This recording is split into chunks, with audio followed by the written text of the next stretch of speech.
Typically in most schools, we talk a lot about the professional development, right? And we talk about improving pedagogical skills of our teachers. We talk about just the knowledge and content base. We give a lot of workshops for how they must improve their practice. But if we don't feel good as people, our practice tends to be an idea that we have to do rather than we want to do. Schools and leaders can look at the idea that finding their people, right? Every teacher comes in wanting to be the best teacher they can. If you ask school leaders, what do you think is the biggest problem? We say, oh, we don't have good teachers.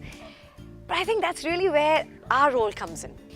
We get people as they are. That's the threshold, okay? If you're hiring people for, say, content, or you want to hire a subject teacher, that's just the threshold, okay? You invite a person into your ecosystem and into your family because, of course, there is certain subject competency that they might bring in, etc. But everything after that is our responsibility. And the idea of making a person feel valued. And I think that feeling of value doesn't necessarily come only from the professional skills that a person brings in, but being valued for who we are as people.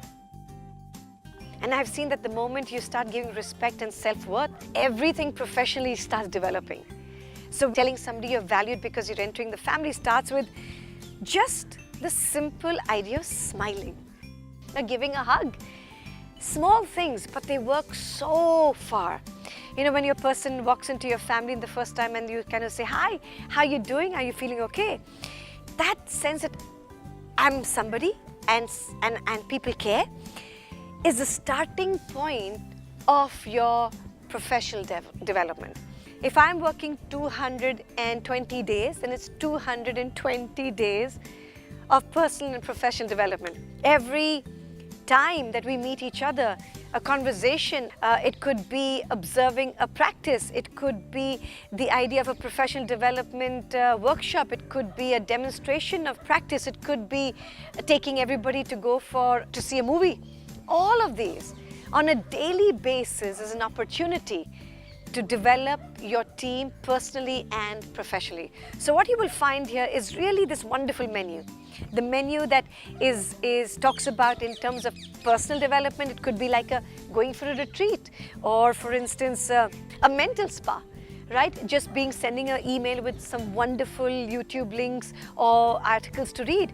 It could be just a coffee with somebody on a one-on-one basis, just a quiet time that the leader puts aside for you.